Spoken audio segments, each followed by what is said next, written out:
Hello friends, स्वागत है आपका हमारे इस YouTube channel apex GS express में। दोस्तों, आज इस वीडियो में हम बात करेंगे विज्ञान की प्रमुख शाखाएं। तो इस वीडियो को आप पूरा देखिए और आपसे रिक्वेस्ट है कि यदि आपने अभी तक चैनल को सब्सक्राइब नहीं किया है तो इसे सब्सक्राइब कर लीजिए ताकि आगे आने वाली वीडियोज़ की नोटिफिकेशन आप तक पहुँचती रहे। तो दोस्तों, चलिए डिस्कस करते हैं। सबसे पहले हम बात करेंगे एपिग्राफी। एपिग्राफी में शिलालेखों का अध्ययन किया जाता है, रॉक एडिक्ट का अध्ययन किया जाता है। इसे मैं आपको ट्रिक से भी याद करवाने का प्रयास करूंगा। तो इसमें जो शिलालेख होते हैं उन्हें हम ग्राफ के माध्यम से सबसे पहले शिलालेख को जिसने पढ़ा होगा, ओके, जैसे सम्राट अशोक के शिलालेख को जिसने पढ़ा तो जिसका नाम था जेम्स प्रिंसेप, है ना। तो जेम्स प्रिंसेप ने सबसे पहले ग्राफ बनाया होगा, ग्राफ को अपने माइंड में सेट किया होगा, उसके बाद वो शिलालेख को पढ़ पाया होगा। तो इस प्रकार से एपिग्राफी जो होता है शिलालेखों से संबंधित अध्ययन होता है। नेक्स्ट है सेरीकल्चर। सेरीकल्चर में रेशम पालन का अध्ययन किया जाता है। ओके, तो अब इसको याद कैसे रखना है आपको। शेरी से आशय हो जाएगा शारी। शेरी से आशय क्या हो जाएगा दोस्तों? शारी।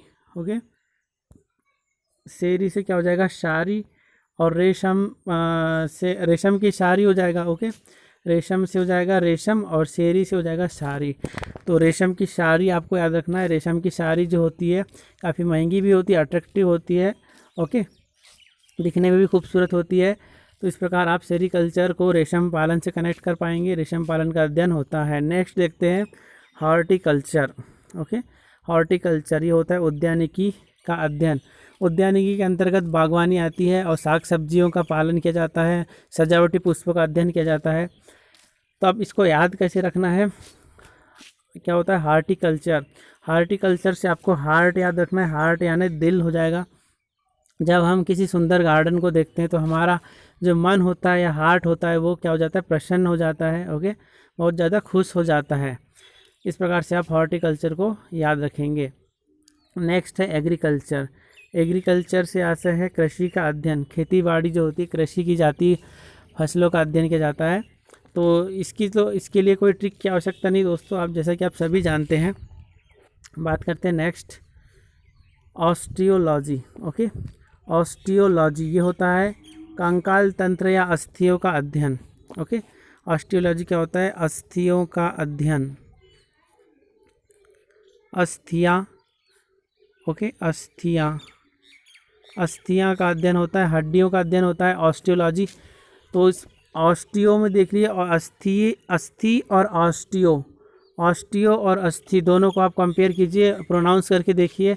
ऑस्टियो और अस्थियो, अस्थियो। ओके, इस प्रकार से आप कनेक्ट कर सकते हैं। जैसे कोई अंग्रेज व्यक्ति है, मान लीजिए, उसे अस्थियाँ वर्ड को बोलने को कहा गया तो वो किस प्रकार से बोलेगा? ऑस्टिया। ओके, इस प्रकार से आप याद रखेंगे। नेक्स्ट है एंटोमोलॉजी।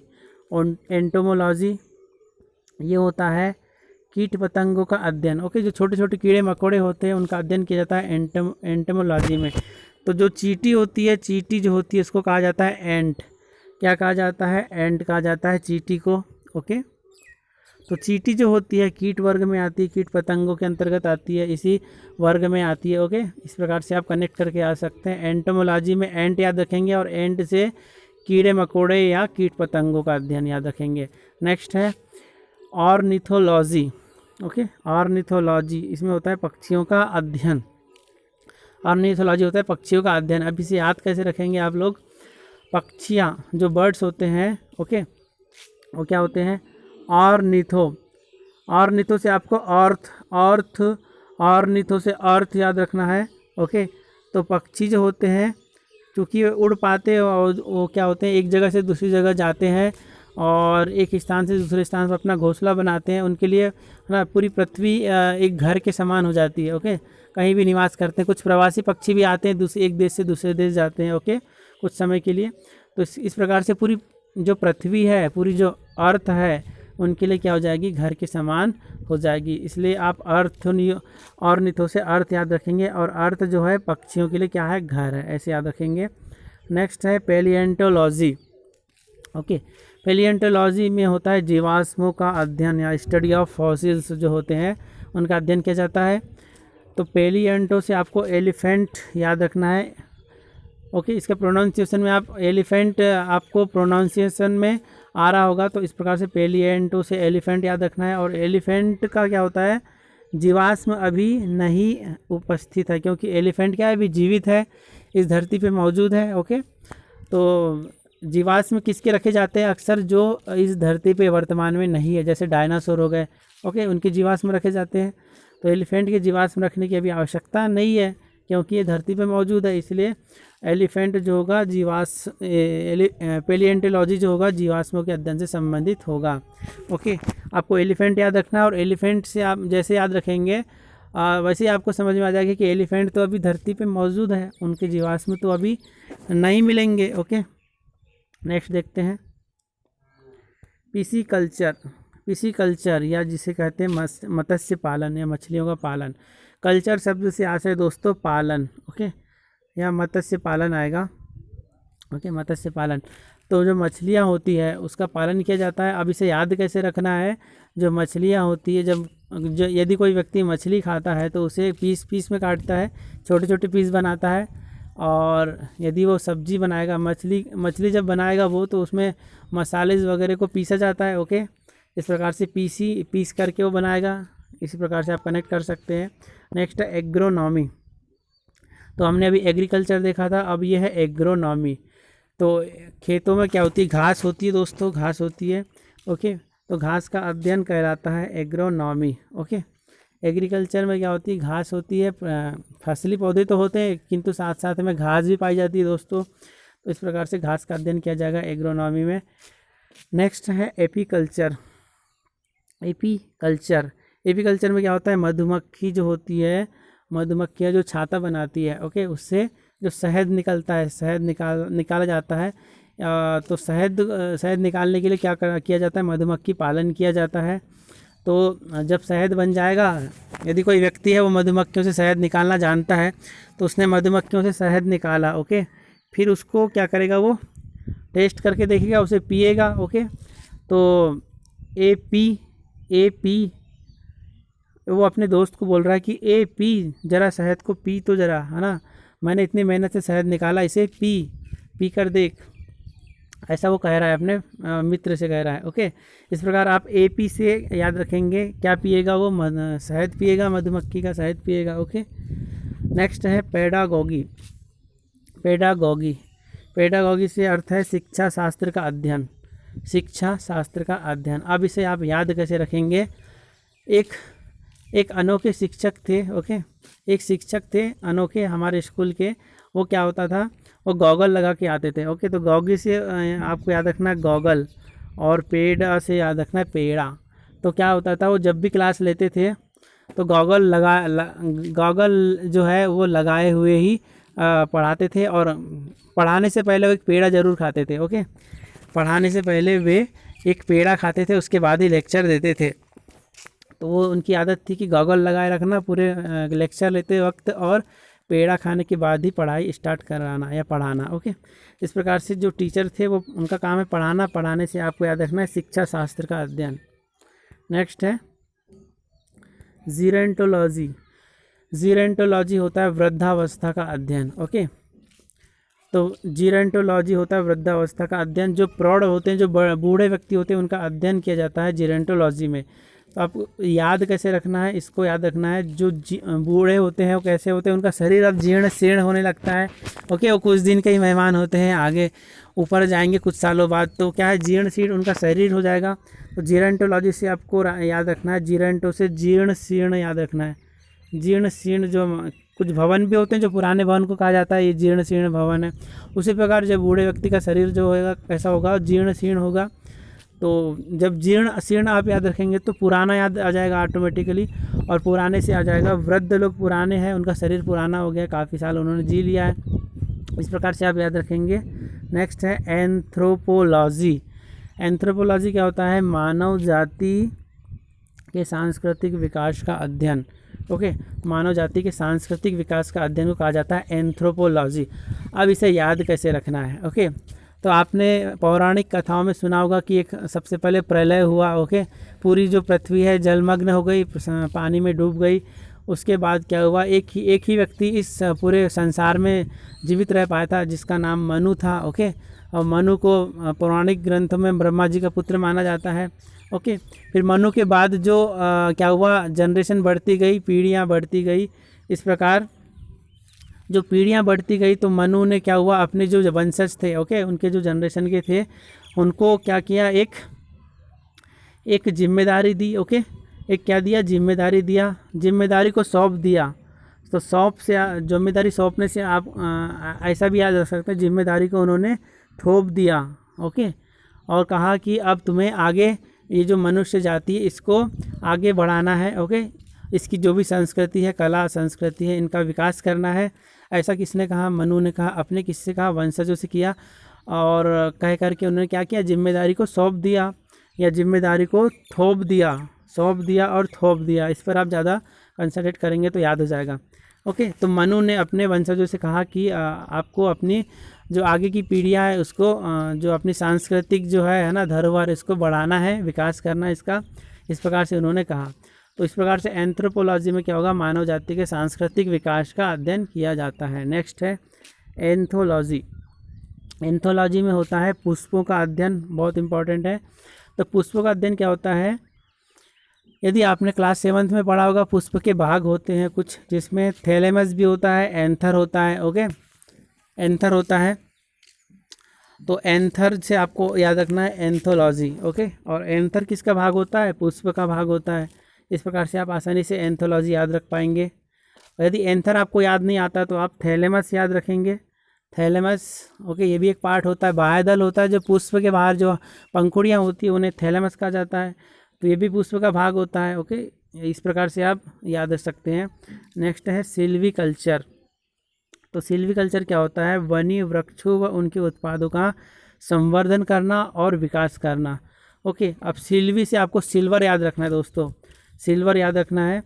और आपको सिल्वर कैसे मिल सकता है, मान लीजिए कोई व्यक्ति है वो काफ़ी वन वाले क्षेत्रों में रहता है, ओके, और उसको चाहिए, उसकी इच्छा है कि मुझे 1 किलो सिल्वर चाहिए, ओके, 10 किलो सिल्वर चाहिए। तो ये काफ़ी डिफ़िकल्ट टास्क हो जाएगा कि उसको 10 kg सिल्वर चाहिए और वो कैसे पा सकता है उसको। तो क्या करेगा भाई, उसके आसपास के जो संसाधन होंगे, ओके, जो भी पेड़ पौधे होंगे, वन्य वृक्ष होंगे, ओके, अलग अलग जो कीमती वृक्ष होंगे, ओके, उनका क्या करेगा, वो उत्पादन करेगा। वन उपज जो होगा, है ना, पेड़ पौधे से जो उपज निकलेगी, जैसे चंदन का पेड़ हो गया, काफ़ी जो महंगे महंगे पौधे, उनको क्या करेगा, लाएगा, उसकी लकड़ी लाएगा, उसको सेल करेगा, ओके। सेल करने के बाद क्या करेगा, वो बहुत सारे चंदन के पेड़ लाया उसने, उसको बढ़ाया, ओके। उसके बाद उसको उसकी लकड़ी को सेल किया, सेल करने से उसको अर्निंग होगी, और अर्निंग करने के बाद क्या होगा, वो अपनी जो इच्छा है उसकी 10 kg सिल्वर, है ना, उसको आसानी से वो प्राप्त कर लेगा जब उसके पास अर्निंग हो जाएगी, धन आ जाएगा। तो इस प्रकार से सिल्वर प्राप्त करने के लिए क्या होगा, वन्य वृक्ष व उसके उत्पादों का संवर्धन व विकास करना। इस प्रकार से आप आसानी से कनेक्ट करके याद रख पाएंगे। नेक्स्ट है टेक्सोनॉमी। टेक्सोनॉमी क्या होता है, ये जीवधारियों के नाम बदलकर जीवधारियों के नामकरण व उनके वर्गीकरण का अध्ययन किया जाता है टेक्सोनॉमी में। और एक और इम्पॉर्टेंट क्वेश्चन बन जाता है, फादर ऑफ टेक्सोनॉमी कहा जाता है कैरोलियस लीनियस को, ओके, कैरोलियस लीनियस को कहा जाता है फादर ऑफ टेक्सोनॉमी, ओके। जीव विज्ञान में जब आप पढ़ेंगे तो इसका आपको मिलेगा, पॉइंट मिलेगा। अब इसे याद कैसे रखना है, एक क्या था, जो कैरोलियस लीनियस थे, जो फादर ऑफ जिसे टेक्सोनॉमी कहा जाता है, इन्होंने जब नामकरण चालू किया, ओके, जब जीवधारियों का नामकरण करना प्रारंभ किया, तो उन्होंने क्या किया, जो टैक्सी है ना, टैक्सी में बहुत सारे अलग अलग जो जीव हैं, मान लीजिए पहली बार में उन्होंने बहुत सारे सांप, बिच्छू, मेंढक इत्यादि को ले गया, एक जगह ले गया, ओके, अपनी लेबोरेटरी में ले गया।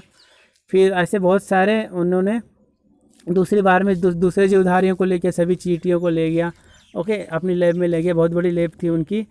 तो ऐसे टैक्सी में उन्हें ले जाते गए अपनी लैब में, ओके, अलग अलग जगह से ला करके। और फिर उनका क्या किया, उन्होंने अध्ययन किया, बहुत ज़्यादा गहराई से अध्ययन किया, और उनका नाम रखा और उनका वर्गीकरण भी किया कि भाई सभी कीट एक तरफ आएंगे, एक उनका वर्गीकरण किया, कीट वर्ग का अलग वर्गीकरण किया, सरीसृप का अलग किया, ओके, मैमल्स का अलग वर्गीकरण किया। तो ऐसा कब किया उन्होंने, जब टैक्सी में उन्होंने, है ना, अलग अलग जगह से अलग अलग जीवों को इकट्ठा किया और अपनी लेबोरेटरी में ले गया, उसका विश्लेषण किया, रिसर्च किया उसके बाद। तो इस प्रकार से आप याद रख पाएंगे। नेक्स्ट है एनाटॉमी। एनाटॉमी में क्या होता है, मनुष्य व जंतुओं के आंतरिक संरचना का अध्ययन किया जाता है। ओके, मनुष्य व जंतुओं की आंतरिक संरचना, इंटरनल स्ट्रक्चर जो होता है उसका अध्ययन किया जाता है। अब इसे याद कैसे रखेंगे आप, क्या होगा, जो दो साइंटिस्ट हैं, ओके, दो साइंटिस्ट ए और बी है, ए और बी है, वो क्या कर रहे हैं, रिसर्च कर रहे हैं। ओके, बायोलॉजी के साइंटिस्ट है वो, तो उनको क्या करना है, आंतरिक संरचना का अध्ययन करना है। ओके, तो काफ़ी समय बीत गया, वो रिसर्च करते जा रहे हैं, वो परेशान हो गए। ओके, दोनों में क्या हुआ, विवाद हो गया। ओके, काफ़ी इरिटेट हो गए, वो रिज़ल्ट नहीं मिल पा रहा था। ओके, काफ़ी सालों से प्रयास कर रहे थे। फिर एक दिन क्या हुआ, दोनों में बहस हो गई। एक दिन क्या हुआ, दोनों में बहस हो गई। फिर ए साइंटिस्ट बोलता है बी को, बहस हो गई तो ए नाटक मत कर, ए नाटक मत कर, ओके, और अपने काम पर ध्यान दे। तो क्या कहता है वो, ए नाटक मत कर और अपने काम पर ध्यान दो। ओके, इस प्रकार जो साइंटिस्ट थे, कौन से साइंटिस्ट थे वो, बायोलॉजी के साइंटिस्ट थे, जिनका काम क्या था, आंतरिक संरचना का अध्ययन करना। इस प्रकार से आप एनाटॉमी को कनेक्ट कर सकते हैं। दोस्तों, आप अपने हिसाब से भी ट्रिक को बना सकते हैं। यदि आपको हो सकता है कुछ ट्रिक पसंद आए, कुछ पसंद ना आए, तो जो आप अपने अकॉर्डिंग भी ट्रिक बना सकते हैं। यहाँ पर हमारा मकसद है आपको याद रखवाना। ओके, एग्ज़ाम में आपके 2 से 3 मार्क्स जो है पक्के करवाना। नेक्स्ट है लिम्नोलॉजी। लिम्नोलॉजी होता है झीलों का अध्ययन। ओके, झीलों का अध्ययन। तो झील को क्या कहा जाता है इंग्लिश में, लेक। ओके, झील को क्या जाता है, लेक कहा जाता है। और लेक यहाँ पर भी आ रहा है, एल आ रहा है, और आप लिम्नो में भी एल आ रहा है, इससे कनेक्ट कर सकते हैं। अदरवाइज़ आप लिम्नो से, लिम्नो के ल से हिंदी जो वर्ड है ल है, उससे भी लोकटक झील एक होती है मणिपुर में। ओके, काफ़ी फेमस झील है लोकटक झील, जो है मणिपुर में, उससे भी कनेक्ट कर सकते हैं। लिम्नो को लोकटक से, लिम्नो को लोकटक से कनेक्ट करके याद रख सकते हैं दोस्तों। या फिर आप अपनी खुद भी ट्रिक बना सकते हैं यदि आपको ये ट्रिक पसंद ना आई हो तो। नेक्स्ट है पोमोलॉजी। पोमोलॉजी ये होता है फलों का अध्ययन। पोमोलॉजी क्या होता है, फलों का अध्ययन। तो क्या होता है, फल में बहुत सारे फल आते हैं, अमरूद, केला, अनार, ओके, इत्यादि। तो अनार को कहा जाता है पोमेग्रेनेट्स। क्या कहा जाता है दोस्तों, पोमेग्रेनेट्स। तो अनार को कहा जाता है पोमेग्रेनेट्स। ओके, तो यहाँ के POM और यहाँ के POM से आपको कनेक्ट करना है। तो अनार क्या होता है, फल होता है, और फल में क्या होता है, अनार को कहा जाता है पोमेग्रेनेट्स। तो POM और पोमोलॉजी का POM, इससे कनेक्ट करके आप इसे याद रख सकते हैं। नेक्स्ट है कॉस्मोलॉजी। ओके, कॉस्मोलॉजी, कॉस्मोस का अर्थ होता है दोस्तों ब्रह्मांड। तो इसकी मीनिंग से ही आप इसे याद रख सकते हैं। कॉस्मोलॉजी का अर्थ क्या होता है, ब्रह्मांड। तो ब्रह्मांड का अध्ययन कहलाएगा कॉस्मोलॉजी। ओके, नेक्स्ट है साइकोलॉजी। ओके, साइकोलॉजी क्या होता है, मनोविज्ञान का अध्ययन, किसी के मन की स्थिति का अध्ययन करना। ओके, ये कहलाता है साइकोलॉजी। तो ऐसा भी आप याद रख सकते हैं, जैसे कोई व्यक्ति बहुत ज़्यादा साइको है, इस टाइप से बोलते हैं हम कि भाई ये बहुत साइको है ना, कुछ भी कर सकता है, इसका कोई भरोसा नहीं है, कुछ भी उटपटांग कर सकता है, साइको है अंदर से। तो साइको अर्थ क्या होता है, उसके मन की स्थिति को बताता है, साइको है भाई अंदर से, है ना। तो इस प्रकार से आप कनेक्ट कर सकते हैं मनोविज्ञान को साइकोलॉजी से। नेक्स्ट है इकोलॉजी। इकोलॉजी, तो इकोसिस्टम आपने पढ़ा, इको से अर्थ है भाई प्रकृति, और प्रकृति में जो भी जीवधारी पाए जाते हैं, जैसे मनुष्य है या जो भी जीव जंतु है, उनके बीच पारस्परिक संबंध क्या है ना। हम जैसे प्रकृति से जुड़े हुए हैं, चाहे मनुष्य हो या कुत्ता, बिल्ली, कोई भी जीव जंतु, वो क्या है, प्रकृति से जुड़ा हुआ है। तो प्रकृति और जंतु के बीच का जो कनेक्शन है उसे कहा जाएगा इकोलॉजी। ओके, नेक्स्ट है न्यूरोलॉजी। हमारे शरीर में क्या होता है, न्यूरॉन्स होते हैं, बहुत सारी तंत्रिकाएं होती है, छोटी छोटी नसें होती है। ओके, जो आपने स्टडी भी किया होगा, तो जो क्या होता है, हमारे शरीर की जो भी एक्टिविटी है उसको मस्तिष्क तक पहुंचाती है, जो भी सूचना है उसको मस्तिष्क तक क्या करती, संप्रेषित करती है। तो ये न्यूरॉन्स के माध्यम से ही होता है। ओके, तो न्यूरॉन्स जब ये याद रखेंगे तो ऑटोमेटिकली आप तंत्रिका तंत्र को कनेक्ट कर पाएंगे। तो इस प्रकार से ये वर्ड जो है इसकी मीनिंग से ही याद हो जाएगा। न्यूरॉन्स जो होगा तंत्रिका तंत्र का अध्ययन कहलाएगा। नेक्स्ट है न्यूमेरोलॉजी। न्यूमेरोलॉजी से आशय है अंकों का अध्ययन या डिजिट का अध्ययन करना। भाई बहुत सारे जो अंक है उनका अध्ययन कहलाएगा न्यूमेरोलॉजी। तो अंकों को क्या कहा जाता है? न्यूमेरिकल्स कहा जाता है। ओके, अंकों को क्या कहा जाता है? न्यूमेरिकल्स। तो न्यूमेरिकल्स यानी अंक होता है, तो अंकों का अध्ययन कहलाएगा न्यूमेरिकल्स। इस प्रकार इनके वर्ड से ही, इनकी मीनिंग से ही आप इसे याद रख सकते हैं। नेक्स्ट है माइकोलॉजी। माइकोलॉजी जो होता है इसका अर्थ होता है फफूंद का अध्ययन या स्टडी ऑफ फंगस। अब इसे याद कैसे रखेंगे आप माइकोलॉजी को? ओके, ये क्या हुआ, जो माए से आपको लेना है, माए माता को भी कहा जाता है, मम्मी को कहा जाता है माए, और कोल से कोल याद रखना है, कोयला। ओके, तो एक व्यक्ति है, उनकी माता क्या हो रही है? कोयला जला रही है। ओके, कोयले को बर्न कर रही है, और बाद में क्या होता है, कुछ अन्य काम से कुछ दूसरा काम करने लगती है। फिर वो अपने बेटे को बोलती है कि ज़रा है ना कोयले को फूंक कर आओ, कोयले को फूंक कर आओ, ऐसा आदेश देती है अपने बेटे को। एक माँ है, वो अपने बेटे को आदेश देती है कि कोयले को ज़रा फूंक कर आओ। तो इस प्रकार से फूंकने से आशय है फफूंद। ओके, माए से आशय है मॉम या मम्मी। ओके, और कोल से आशय है कोयला। तो एक माता अपने पुत्र को कह रही है कि भाई है ना कोयला जो है बर्न होते होते बुझ गया है, उसे ज़रा फूंक कर आओ।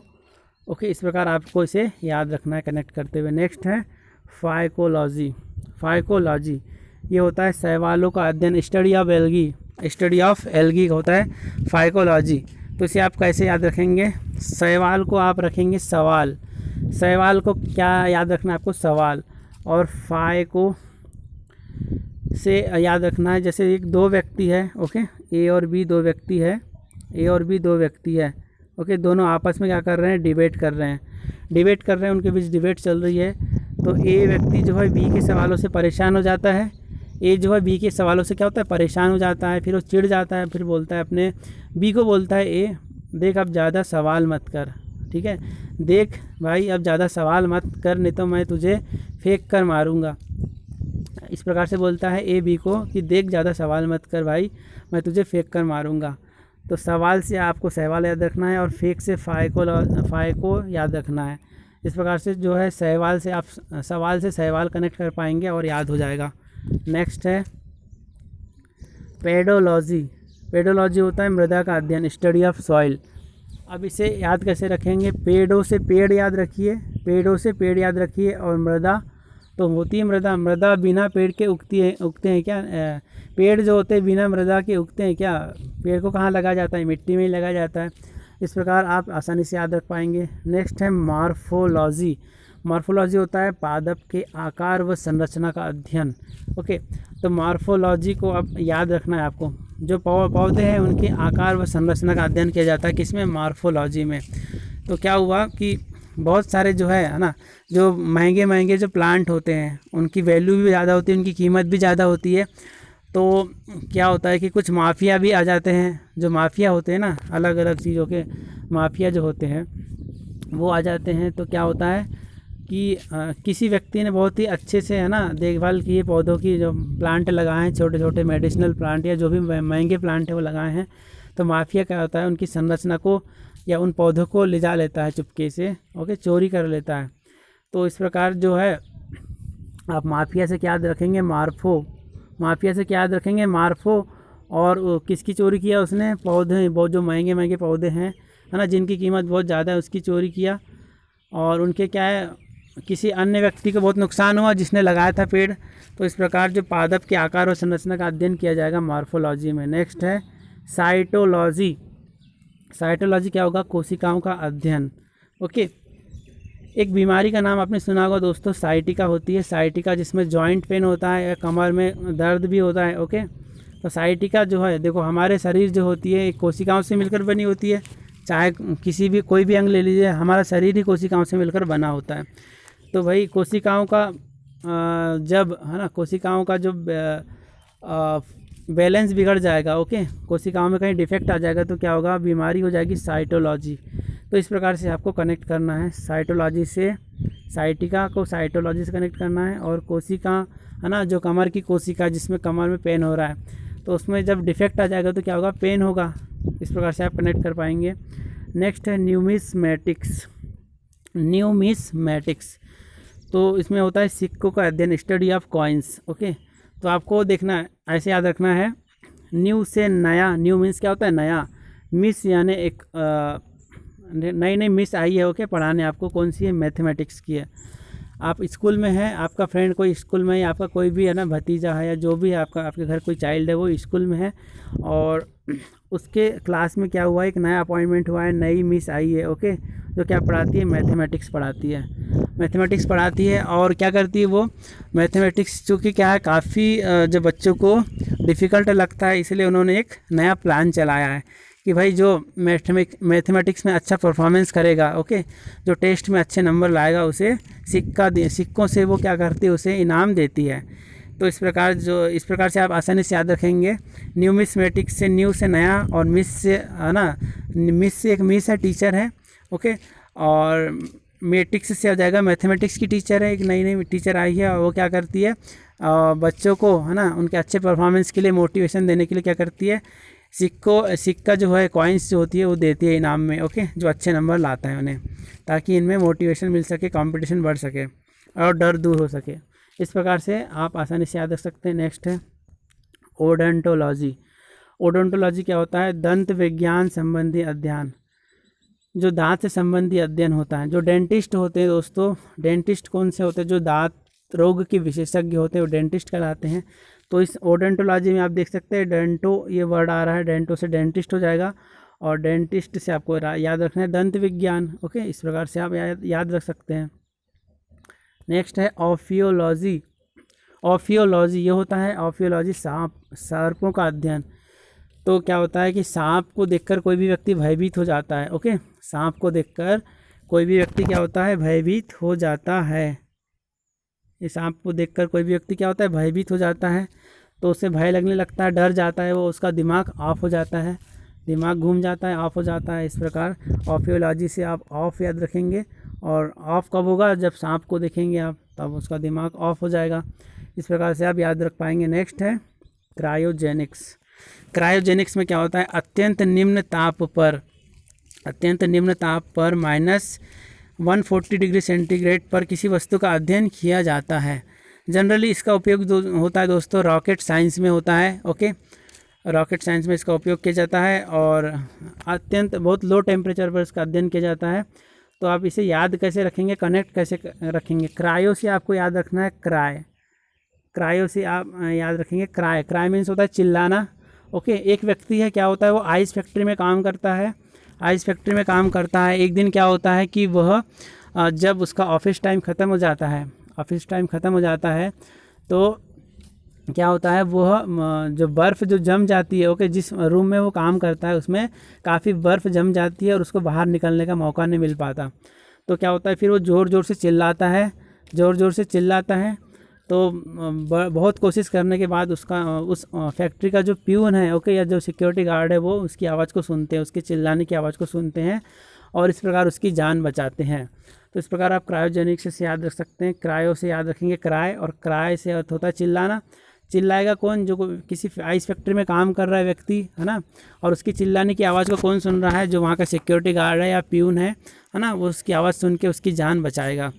इस प्रकार से अत्यंत निम्न ताप पर, जब ये आप आइस फैक्ट्री में, चूँकि क्या होता है टेम्परेचर कम होता है, ओके, इस प्रकार से आप याद रख पाएंगे। नेक्स्ट है सेलेनोलॉजी। तो ये होता है चंद्रमा की सतह का अध्ययन करना। तो चंद्रमा आप देखें आकाश में तैरते रहता है, ओके, और सेल मीन्स होता है तैरना, ओके, सेल मीन्स होता है तैरना। तो सूर्य और चंद्रमा आकाश में तैरते हैं, तो आपको यहाँ पे सूर्य याद नहीं रखना है, चंद्रमा की बात हो रही है, चंद्रमा याद रखना है। चंद्रमा आकाश में आपको तैरते हुए दिखाई देता है, एक स्थान से दूसरे स्थान पर जाता है, ओके। तो इस प्रकार सेलेनोलॉजी हो जाएगा, चंद्रमा का अध्ययन। नेक्स्ट है सौरोलॉजी, ओके। क्या होता है, कोई लड़की है ना, वो अपने घर में स्टडी कर रही है, बहुत एकाग्र होकर स्टडी कर रही है, और क्या हुआ, वो दीवार से सट कर बैठी है, चिपक कर बैठी है, और वो ऊपर उन्होंने छत पे ध्यान नहीं दिया, और उनके ऊपर कंधे पर छिपकली गिर जाती है। छिपकली गिरने से क्या होता है, वो बहुत डर जाती, शोर मचाने लगती है, अरे बचाओ बचाओ, है ना, इस टाइप से शोर मचाती है। तो शोर मचाने से क्या हो जाएगा, सौरो याद रखना है आपको, सौरोलॉजी के शोर से हो जाएगा शोर मचाना। और शोर कब मचाएगी, जब वो छिपकली है ना, छिपकली जो है उसके ऊपर गिर जाएगी, तो शोर मचाएगी, वो भागेगी शोर मचाते हुए, है ना। इस प्रकार से आपको सोरोलॉजी से याद रखना है छिपकलियों का अध्ययन। तो इस प्रकार हमने आज देखा। और लास्ट जो है अर्बेरी कल्चर, ओके, ये होता है वृक्ष उत्पादन संबंधी विज्ञान, वृक्ष उत्पादन संबंधी विज्ञान। तो आपको इसे याद रखना है अरे बेर, ओके, कैसे याद रखना है,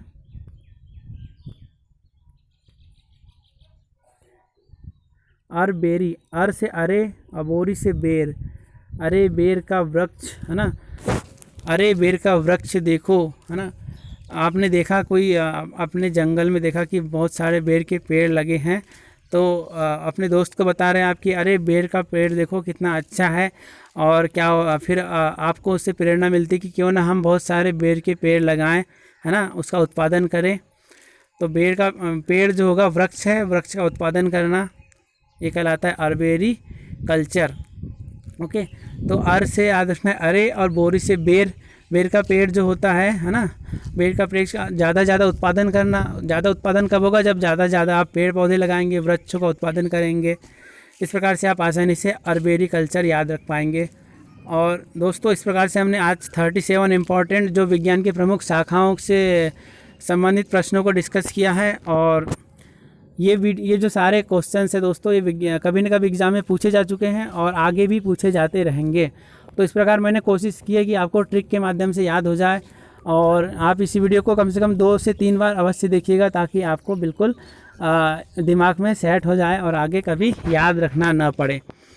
तो उम्मीद है आज का वीडियो पसंद आया होगा, और यदि आपको वीडियो पसंद आया तो वीडियो को लाइक करें, वीडियो को शेयर कीजिए दोस्तों अपने फ्रेंड्स के साथ, है ना। और जो है हमारे चैनल को सब्सक्राइब कीजिए, और चैनल और जो बेल आइकन बटन है उसको प्रेस करना ना भूलें, ताकि आगे आने वाली वीडियोस की अपडेट आप तक मिलती रहे।